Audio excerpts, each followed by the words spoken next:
The crown was supposed to change hands. For weeks, the internet swore it would. The narrative was lined up, the headlines were halfway written, and the celebration posts were ready to fly. Bad Bunny had just delivered one of the most electrifying Super Bowl halftime performances in recent memory. The energy was explosive. The stage felt like it was vibrating. Social media was flooded with clips, reaction videos, think pieces, and cultural breakdowns. People were convinced they had just witnessed history in real time. By the way, welcome to Celebrity Rap Life, where the spotlight never fades, comebacks are built from chaos, and every headline tells a deeper story. Like, subscribe, and stay locked in because the story is about to unfold. And then the numbers dropped. Not rumors, not fan polls, not trending hashtags. Official data. Nielsen came through with the final audience count, and suddenly the conversation shifted from celebration to confrontation. Because despite all the noise, despite the viral moments and global buzz, Bad Bunny is still sitting at number one. The room changed. Bad Bunny pulled in a staggering 128.2 million viewers for his Super Bowl halftime show. That number alone is monumental. It is the kind of figure most artists could never even dream of touching. Fourth most watched halftime show in history. Let that sink in. Fourth. In decades of Super Bowl performances filled with legends, icons, generational stars, and once-in-a-lifetime spectacles, Bad Bunny landed in fourth place overall. Under any normal circumstance, that would be the headline. But this is not a normal circumstance, because Kendrick Lamar's halftime show still stands at 133.5 million viewers. That is the record. That is the throne. And that 5.3 million viewer gap is now the most debated number in music culture. It is not just a statistic. It is bragging rights. It is legacy. It is proof.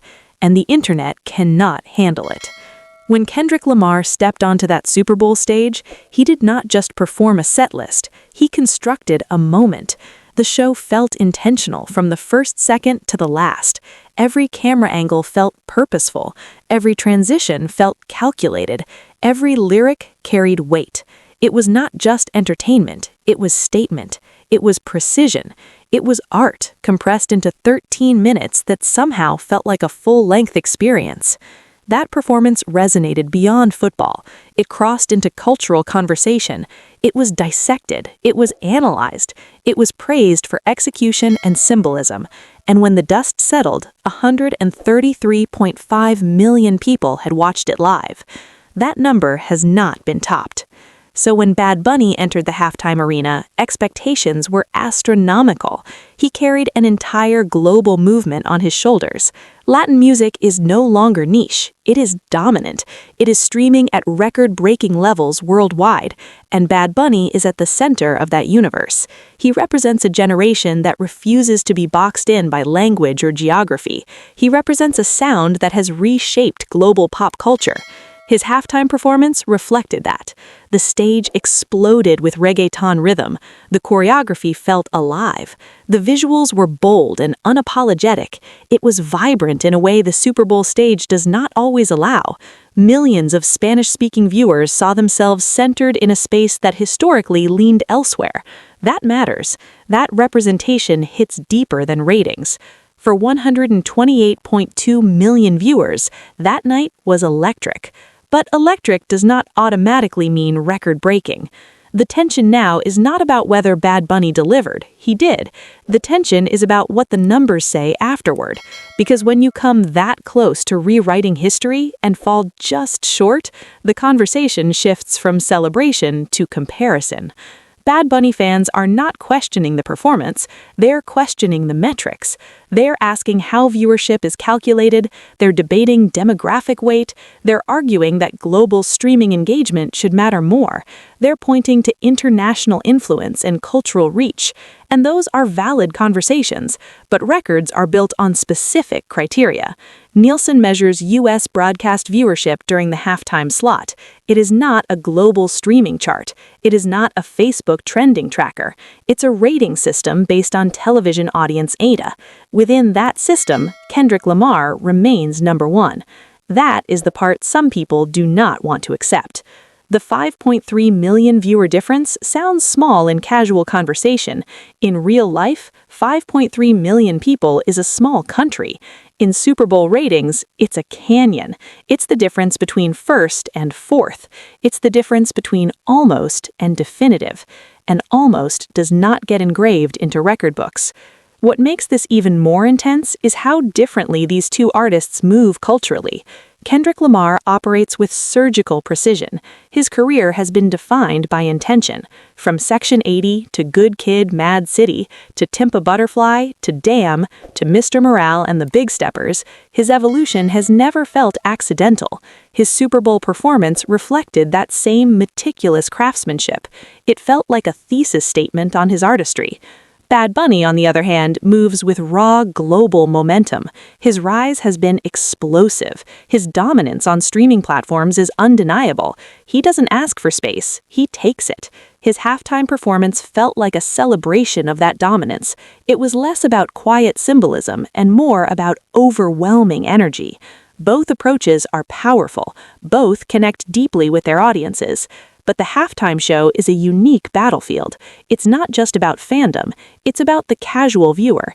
It's about the person who might not even know every lyric but tunes in because it's the Super Bowl.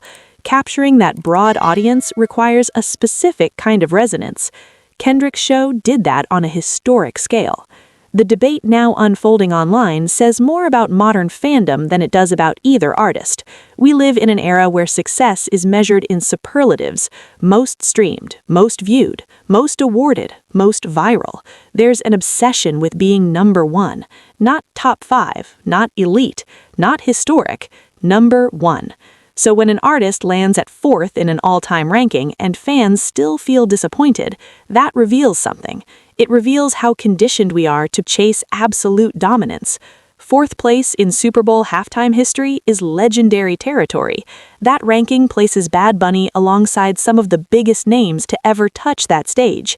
Decades of performances, decades of icons, and he's near the very top. But the conversation is not celebrating 4th, it's mourning 1st. Meanwhile, Kendrick's supporters are not screaming. They don't need to. The data speaks. The record stands. 133.5 million viewers remains the benchmark. In a landscape where trends fade quickly, holding that record carries weight. Longevity matters. Halftime shows are time capsules. Years from now, people will still reference the performance that reached 133.5 million viewers. They will replay it. They will analyze it. They will measure future performances against that. That's what a record does. It becomes the standard.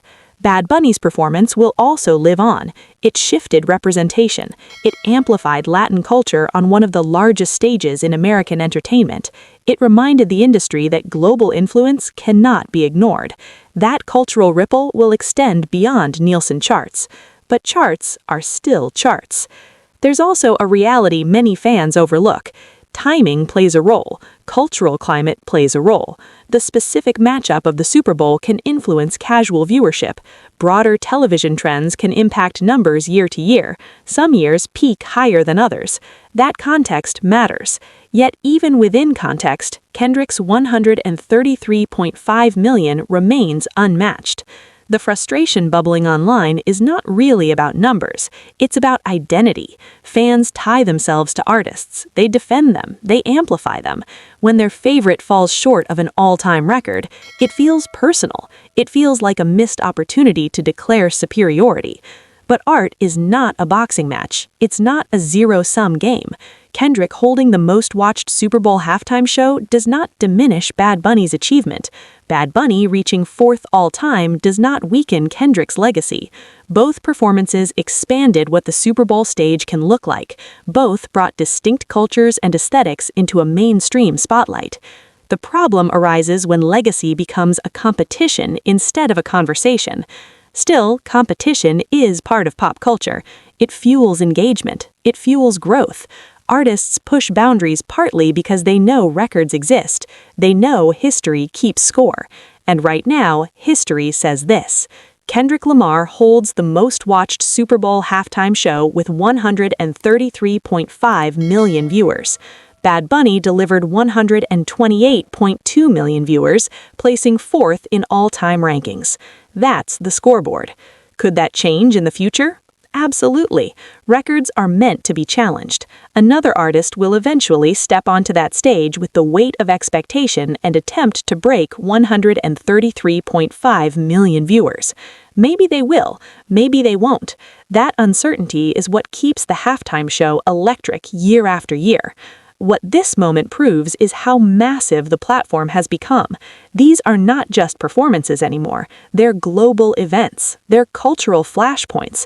They're legacy-defining opportunities compressed into minutes. Kendrick understood that and built a moment that translated to 133.5 million viewers. Bad Bunny understood that and built a moment that translated to 128.2 million viewers. The difference between those numbers is not a failure. It is a razor-thin margin at the highest level of entertainment. But at the top, razor-thin margins define history. The internet will continue arguing. Fans will continue debating methodology. Cultural analysts will continue dissecting impact. That is part of the spectacle now. But when you strip away the noise and focus on the raw data, the picture is clear. The throne has not moved. And maybe that is what makes this so compelling.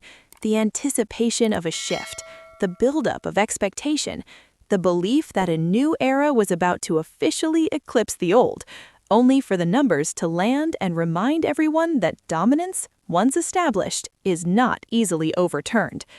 Kendrick Lamar's halftime show remains the most watched in Super Bowl history. Bad Bunny came close enough to spark a war of words across every platform imaginable. That closeness is powerful. It shows how far global music has come. It shows how competitive the space has become. It shows that audiences are paying attention. But close is not the same as first. And until someone surpasses 133.5 million viewers, the crown stays exactly where it is. Welcome to the culture. Hit subscribe, stay curious, and never stop listening.